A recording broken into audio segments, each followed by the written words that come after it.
Bonjour madame, du coup je vais vous présenter aujourd'hui deux phénomènes d'électrisation. Et pour le premier, je vais commencer par l'électrisation par frottement. Donc j'ai l'aide de ma mère. Je vais vous présenter ce phénomène d'électrisation. Donc je me munis d'un bâton, d'un tube de plastique qui est électriquement neutre. Et les cheveux de ma mère sont aussi électriquement neutres. Donc quand je venir frotter le bâton de plastique.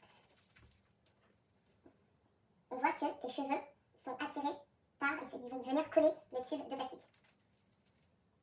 Voilà. Ils vont venir coller le tube de plastique. Lors du frottement des cheveux avec le tube de plastique, on voit qu'il y a un frottement, donc les deux sont électriquement neutres. En fait, lors du frottement, après, le tube en plastique va venir arracher les électrons, va venir arracher les charges négatives. Et donc, le cheveu va être électriquement positif et le tube électriquement négatif. Sa charge va être négative. Et du coup, comme on sait que les charges de signes opposés s'attirent, le cheveu va être attiré par le tube qui a une charge négative. Et donc, le cheveu va coller le tube. Ok, donc maintenant je vais vous présenter un autre type d'électrisation qui est l'électrisation par influence. C'est quand on rapproche un corps électrisé d'un autre corps qui est non électrisé.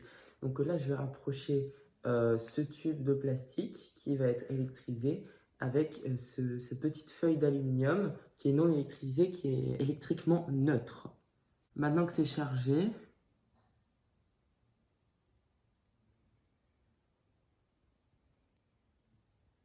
voilà, on voit que ça bouge et que ça colle, voilà, et que ça se rapproche. Donc j'ai juste fait un petit schéma rapidement de la situation.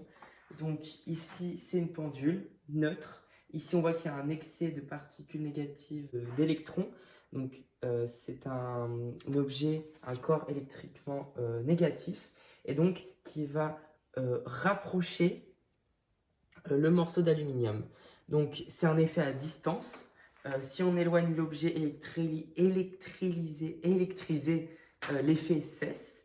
Et en fait, la charge du corps influencé ne change pas. Il n'y a aucun échange de particules, d'électrons ici. Seule la répartition des charges est modifiée, car l'aluminium, c'est un matériau conducteur. Donc on voit très bien que les particules positives se sont rapprochées car elles sont attiré par l'objet qui est négatif ici. Deux charges opposées s'attirent.